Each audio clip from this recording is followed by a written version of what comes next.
So mga par, matapos nga pumalasap ni Naoya Inoue ang kanyang pangalawang knockdown sa kanyang boxing career kung saan nagulantang ang panga ni Inoue mga idol sa lepok ng kanyang challenger na talagang bumagsak ito ng masama sa lona na akala ng lahat mga idol hindi na makakabangon ng hapon pero tumayo pa rin si Inoue kahit nangatog na ang mga tuhod nito. Kaya marami tuloy nang tatanong mga idol kung meron ba daw si Inoue glass chin o babasagin na panga kung matamaan ng malakas ng kalaban, ibibigay ka agad ito at babagsak. Well, kung tayong tatanungin mga idol, hindi tayo naniniwala na merong glass chin si Inoue. Matagal na po tested ang panga ni Inoue mga idol. Kung glass chin si Inoue, sana gumapang na ito mga idol sa naging laban niya kontra kay Marlon Tapales. Dahil makailang beses tamaan ng Tapales ang kanyang panga. Pero kagaya sa mga sinabi natin mga idol, ang pagbagsak ni Inoue kay Luis Neri at Ramon Cardenas ay magbibigay talaga ng epekto kay Inoue. Kumbaga dati kinikilala natin si Inoue na matibay sumalon ng suntok. Sa mga future fight nito mga idol, hindi natin alam kung kaya pa nito i-handle ng mabuti ang malakas na kamao na tatama sa kanyang panga. At yan ang abangan natin mga idol dahil sa next fight ni Inoue kalaban si MJ, isa din ito sa merong malalakas na kamao sa 122 pounds.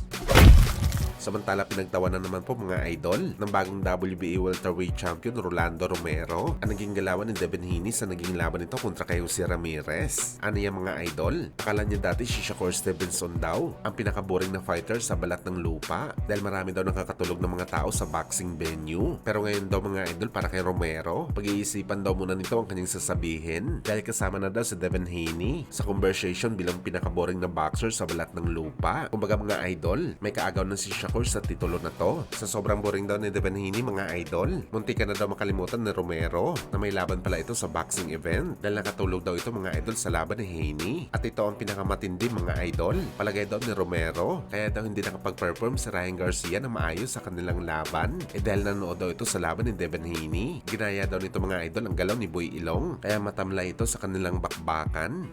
Maybe that's what happened to Ryan. Maybe he was watching Devin's fight too much.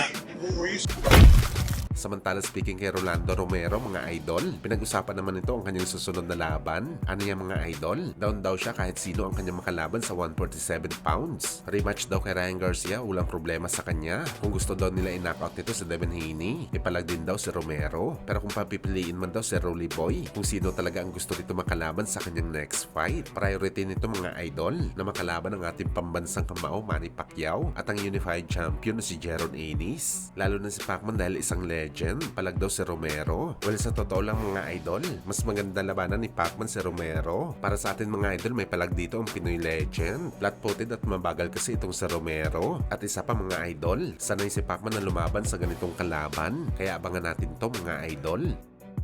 For instance, Pacquiao or Jerome Ennis.